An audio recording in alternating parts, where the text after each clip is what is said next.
Recently, I was forced to assume an alternate identity. It started with this cane. I suffered a knee injury, and while I will soon have surgery and be able to walk normally again, my orthopedist assures me that my running days are over. Now, for those of you who only run when chased, you may be thinking, what a stroke of luck, a doctor-sanctioned excuse not to work out. But since taking up running after college, it's become more than just a pastime for me, but part of who I am. Runner has become one of my identities, and giving up that identity has turned out to be more painful than the injury itself. Now, like everybody, I have a lot of identities. I am a woman, a mother, an American, a proud native of Rhode Island. I've had a number of professional identities in my life: tour guide, camp counselor, school teacher, graduate student in developmental psychology, podcast host, career counselor. And it is through my career counseling practice that I've come to recognize how personal identities can affect and create professional identities. I'm going to talk a little bit more about how and why this is so, but first I'd like to address why it's important. According to Gallup, 87% of employees worldwide are not engaged in their work. Now, there are a lot of people who study this phenomenon, largely because it has a pretty substantial effect on the bottom line. Now, the organizations and consultants that study this tend to look at the external factors for why people are not engaged, things like office culture or wages. As a career counselor, I'm more interested in internal reasons, like why someone chose a particular line of work in the first place. And my field of career development has looked at this somewhat differently over time. Of course, throughout much of human history, people didn't actually choose a line of work. You basically did whatever your parents did. And what you did for a living was prescribed by where you were from, your gender, and your social class. But during the first and second industrial revolutions, as people started moving from the farms into the cities, the world of work broadened. And the very first career counseling office opened in 1908. The Vocational Bureau was located in Boston's North End neighborhood and served the local community free of charge to help them navigate this new world of work. They interviewed them extensively about their backgrounds, skills, and interest, and provided background about local employers.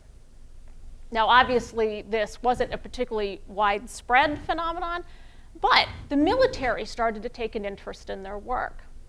They needed to figure out a way of putting workers placed into jobs to help serve the war efforts during World War I and World War II.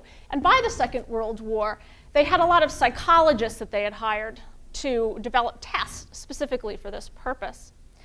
Some of these tests are actually still used today in various forms, and it's possible that some of you have taken them, maybe through a high school guidance counselor or through an employer. Now, by the time I started in the field of career counseling in the late 90s, we were in the midst of the third industrial revolution, the digital age. And the testing industry was still alive and well, but by then, a new paradigm had emerged that held that what we really needed to be concerned about was our clients' passions. Do what you're passionate about and you'll never work a day in your life, right? I remember early on attending a professional development session with a woman who was considered one of the biggest names in my field, a very successful author. She told a story of a client with whom she had worked who was really difficult, simply because she didn't have any clearly articulated passions. Finally, one day in desperation, the counselor said to her, "Give me a sense of something you're interested in, anything at all." The woman kind of shrugged somewhat sheepishly and said, "Well, I've always been kind of interested in gorillas." Triumphant, the counselor announced that she had gone on to work for a local zoo, and voila, problem solved, passion wins. Now, at the time, I was working with business students who, generally speaking, were not interested in gorillas. fact, I found that the dirty little secret of most MBAs was that they had gone back to school because they didn't like their first jobs out of college. And they were looking for a socially acceptable way of hitting the restart button. If I suggested to them that they should find their passion, they would respond that they were tens of thousands of dollars in debt, and that while they were interested in finding a good professional fit, they were primarily interested in generating a paycheck. Now, over the last 10 or 15 years, there's actually been quite a bit of pushback around the idea of passion dictating career decisions. And there's a couple of reasons for why this is. One is that most people have no earthly idea what their passions are. But another reason for this pushback comes from fear of the fourth industrial revolution. What difference does it make if we're passionate about something if artificial intelligence is going to take away all the jobs? Even those who embrace our robot overlords will admit that no one really knows what the jobs are going to be 20, 10, even 5 years down the road. So how do we help people navigate career decisions in this new world order? One potential framework that has emerged from this conversation comes actually from the field of design. The design thinking process holds that designers work with clients to really get to know them well, understand their problems, help define them. They work with them to brainstorm possible ideas and prototypes, and then test out possible solutions. Those who are proponents of applying design thinking to career decision making holds that people who are working today will need to go through a lot of different iterations for the jobs that they do. They might have to try on many different selves and avoid prematurely foreclosing on any one area. The problem with that is that most people don't have the self-awareness to do that well. Most people don't take the time to figure out who they are before making a decision about what they want to be. Now, if there's one thing that we have learned from the fields of behavioral economics and psychology in recent years is that we as humans are not nearly as rational as we thought we were.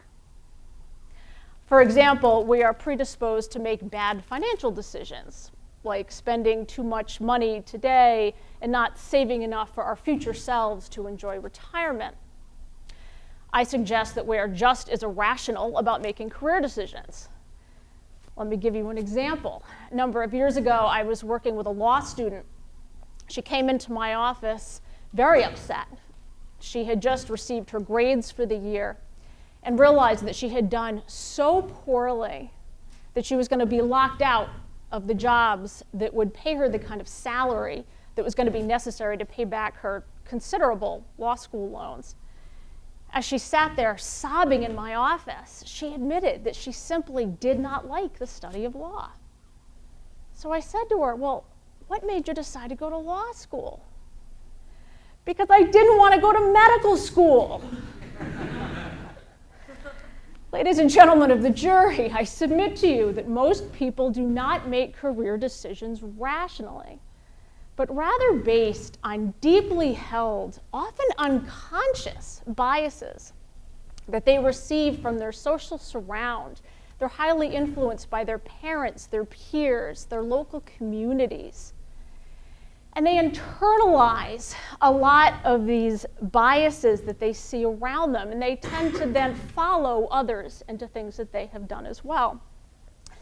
They also tend to internalize messages that they are receiving from their local and national cultures, particularly around personal identities like gender, race, religion, or socioeconomic status, and will tend to either embrace or foreclose on options accordingly, particularly if they anticipate barriers for success. And let's acknowledge that a lot of people do face barriers to success, particularly along the lines of gender, race, religion, socioeconomic status, sexual orientation. But this is exactly why I think self-awareness is so important. Because not only can it help us not internalize these biases that are coming from culture, but also help keep us from making false assumptions about others when it comes time for us to do the hiring. What is tricky is that each of us as individuals will internalize and make decisions upon a lot of these unconscious as well as conscious personal identities at different times throughout our lives. And this is going to be constantly in flux.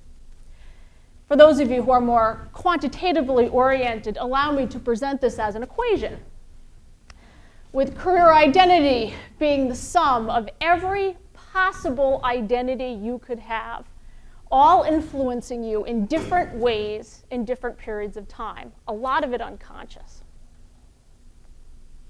But I will admit this is not my favorite analogy. I tend to think of all of those individual variables, all of those identities coming together as not an equation, but as a script, a deeply personal life and career narrative that tells the story of who we are and guides our decisions.